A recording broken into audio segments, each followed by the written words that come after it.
आइए आज हम हिंदी के महत्वपूर्ण प्रश्न करते हैं। प्रश्न 1 आप देख पा रहे हैं कि आधुनिक देवनागरी का प्राचीन रूप है खरोष्टी, देवप्रिय, पाली, ब्राह्मी। तो देखिए आधुनिक देवनागरी लिपि है, इसका जो प्राचीन रूप है वो ब्राह्मी है। प्रश्न 2 आप देख पा रहे हैं कौन सा वर्ण मूर्धन रूप में आता है?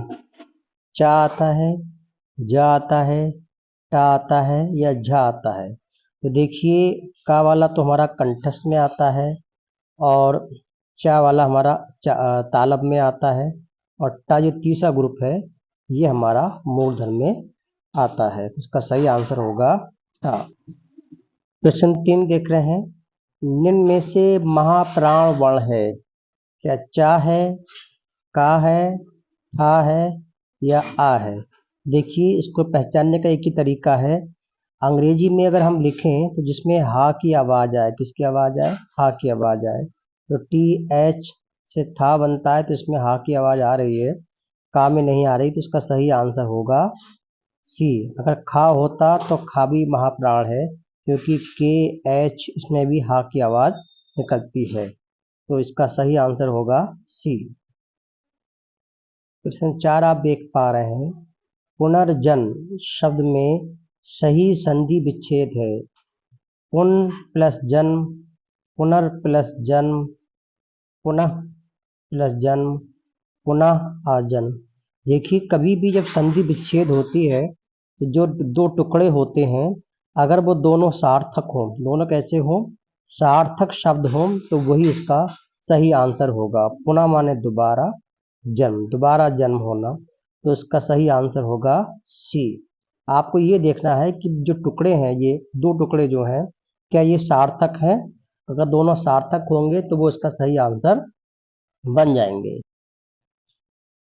विसर्ग संधि का उदाहरण है अतएव, विस्मरण, उच्चारण और विसर्ग। तो देखिए अतः प्लस एप ये तो विसर्ग संधि है, पहला आंसर सही है।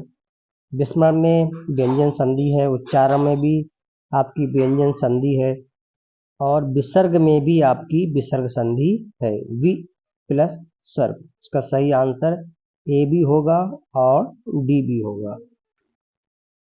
क्वेश्चन 6 देखिए आ उपसर्ग के प्रयोग से बना शब्द है अनंत है, अन्वेषण है, अवैतनिक है, अपेक्षा है।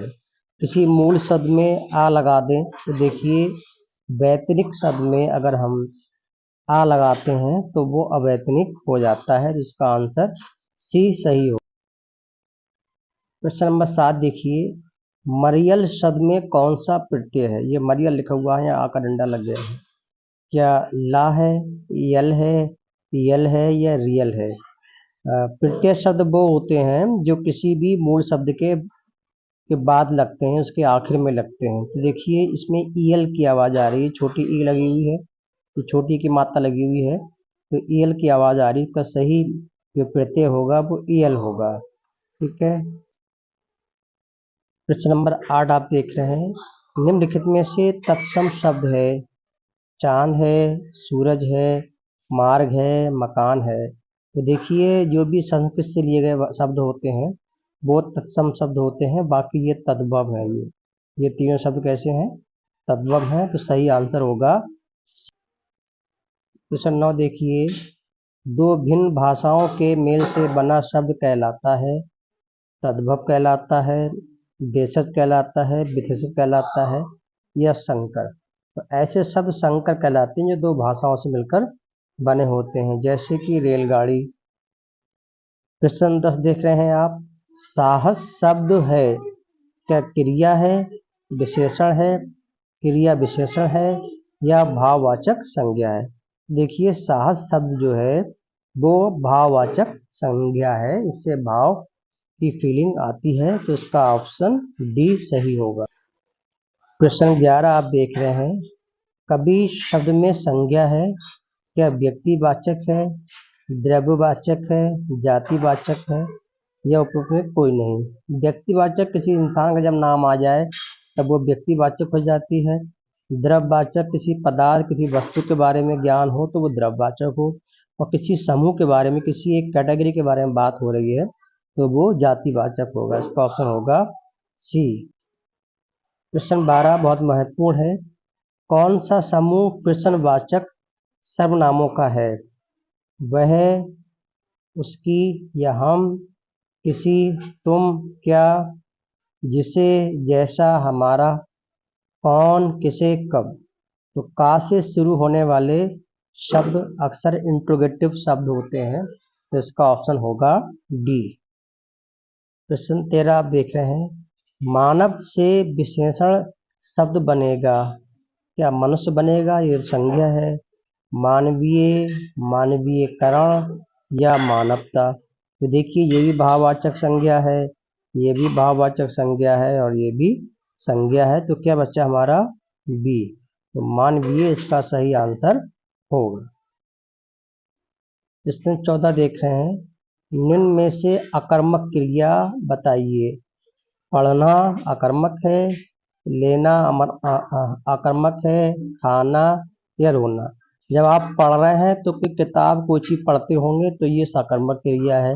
लेना आप कोई चीज़ किसी से लेते होंगे, कोई वस्तु होगी तो ये सकर्मक क्रिया है। खाना खाने में क्या खा रहे हैं, ये भी सकर्मक क्रिया। तो क्या बच्चा आपका रोना, तो रोना जो है वो अकर्मक क्रिया है। प्रश्न 15 बहुत महत्वपूर्ण है। निम्न में से सकर्मक क्रिया बताइए। दौड़ना, रूठना, मुस्कुराना, पीना। भी दौड़ना अकर्मक क्रिया है, रूठना अकर्मक क्रिया है, मुस्कुराना भी अकर्मक क्रिया है। क्या बचा? पीना। आप क्या पी रहे हैं? तो पानी पीते होंगे या कोई और चीज़ पीते होंगे, तो उससे पता लग जाएगा कि आप कुछ पी रहे हैं। तो ये हमारी कैसी क्रिया है? सकर्मक क्रिया है। प्रश्न 16 भी शब्द है, क्या क्रिया है, क्रिया विशेषण है, विशेषण है या निपात है? देखिए क्रिया तो नहीं है, ये क्रिया विशेषण भी नहीं है और विशेषण भी नहीं है। इस तरह के शब्द कहलाते हैं निपात, जहाँ पर जोर देकर कोई बात कही जाती है। प्रश्न 17 देख रहे हैं।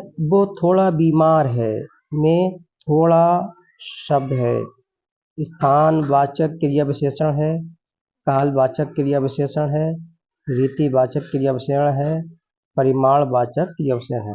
तो थोड़ा शब्द जो है जो मात्रा को बता रहा है, किसको बता रहा है? मात्रा को बता रहा है। इसको हम परिमाण या मैग्नीट्यूड या मात्रात्मक क्रिया विशेषण कहते हैं। इसका आंसर होगा डी। तो ये आपके लिए हिंदी के 17 महत्वपूर्ण प्रश्न थे, इसको आप एक बार देख लीजिएगा। Thank you so much.